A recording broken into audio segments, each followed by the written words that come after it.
Welcome back to the Smith Nerds, everyone.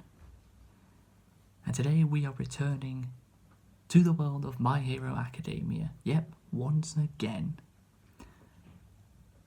Although this time, we're not returning to the main series. We'll be doing that in May. No, we are returning to the very, very damn good spin-off of My Hero Academia, which is My Hero Academia Vigilantes. I made 2 videos about this show last year when it was airing, and it only just barely didn't make it into my top 5 anime of the year, being pipped to the spot by the main series final season. But yeah, season 2 is airing again. Is now airing, so the show is back. So let's talk about what's been going on.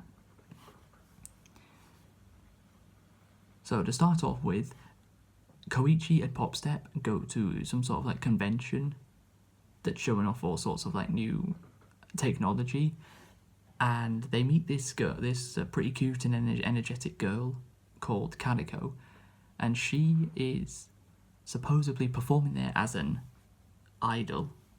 She's really there as an undercover cop, trying to investigate the quirk injection trigger, the thing that amplifies people's quirks tenfold when injected with it.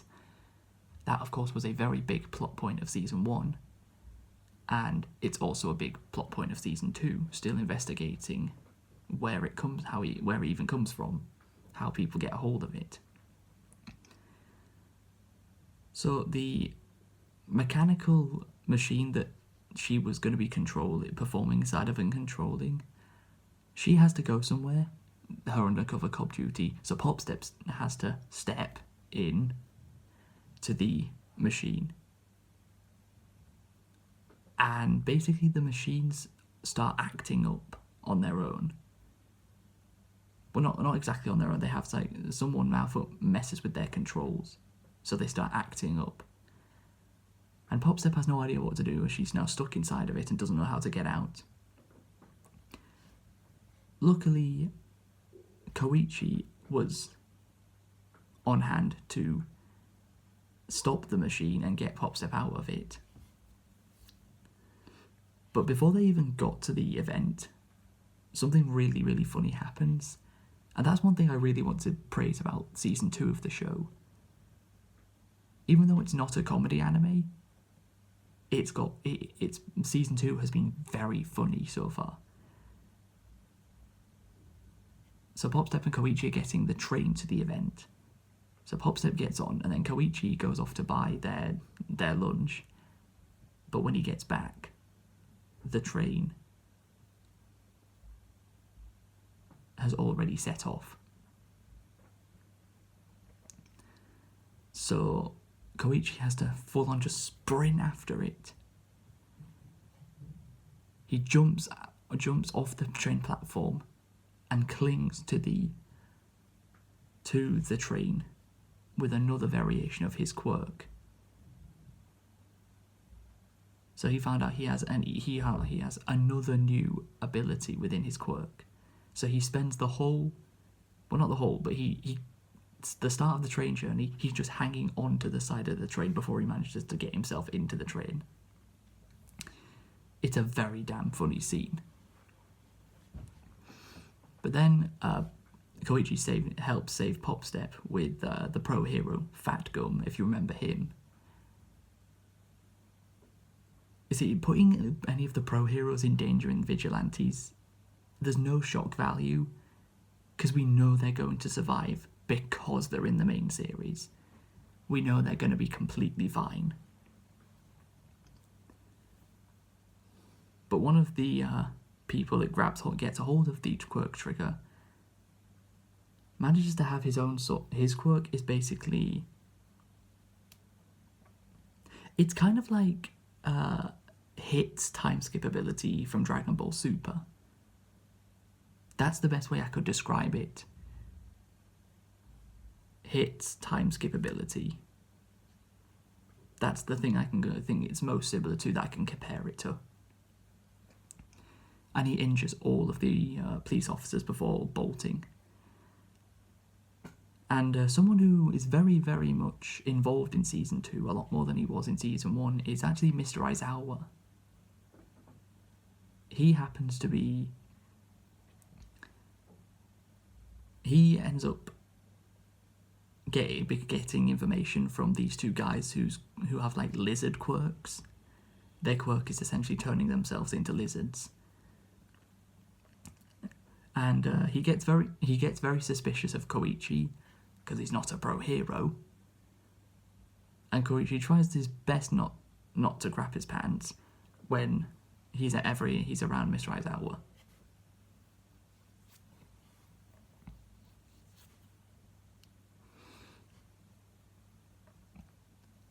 And in this season, All Might has made a brief appearance, not doing anything that you would have expected him to do back in like the early seasons of the main series, but we do get to see a little bit of All Might pre losing his quirk. Of course, All Might is still the #1 hero in Vigilantes, and he will be for the whole series since all of Vigilantes takes place before the main series.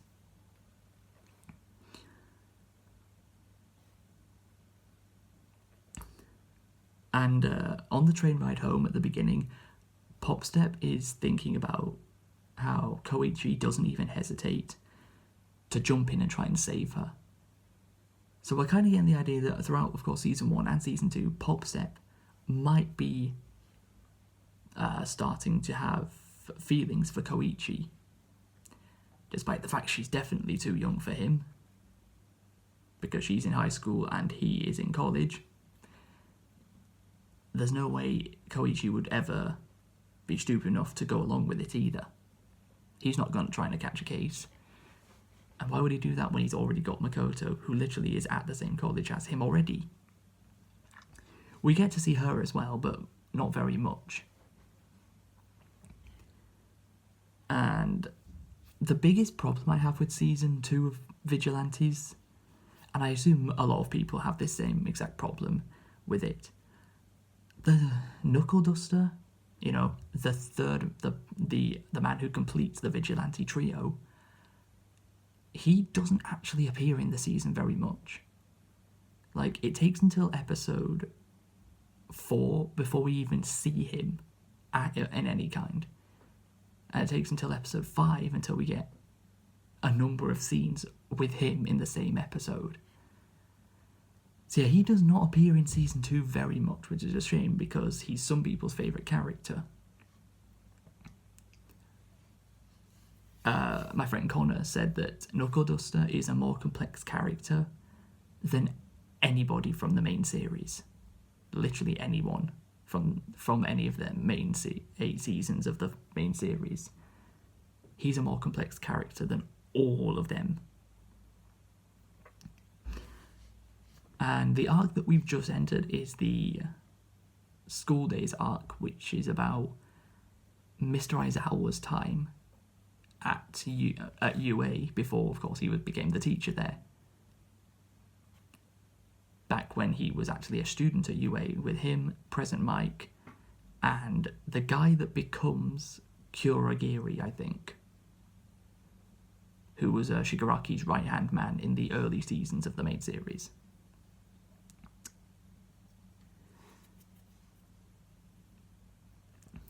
And who also shows up in this school? Everyone's favourite female pro hero, Midnight.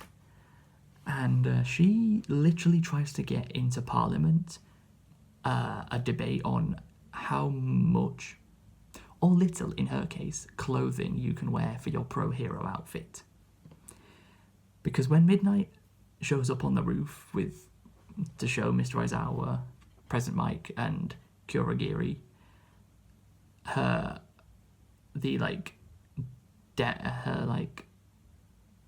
baseline outfit for her pro hero outfit when she's going to be one, she's almost not wearing anything. I mean, that you could see that as a good thing depending on who you are. Like, of course, Midnight knows she has pretty huge sex appeal, which is why, and she uses it to her advantage as a pro hero.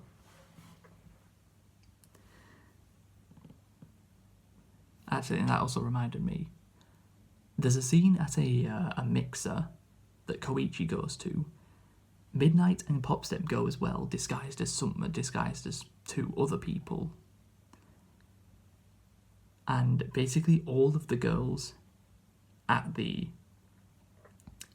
mixer weirdly start fawning over Koichi, of all people.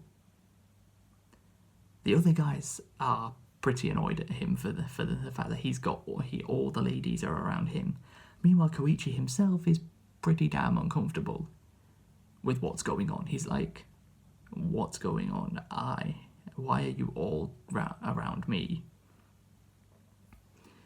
And one of the girls at said mixer used the quirk injection trigger, which Midnight made sure to stop before it got out of hand.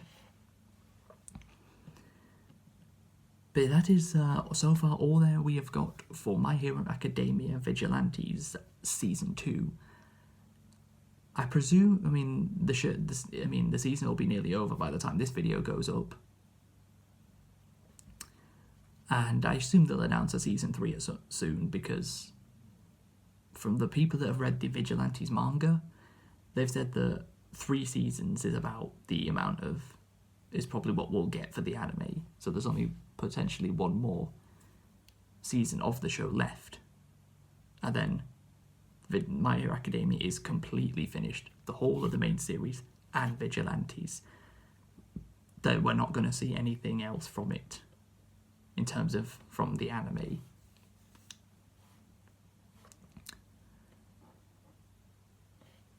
But yeah, that is going to do it for My Hero Academia Vigilantes Season 2. A pretty good season. Would have liked to have seen Knuckle Duster a little bit more, but the comedy in this season is absolutely fantastic. So damn funny.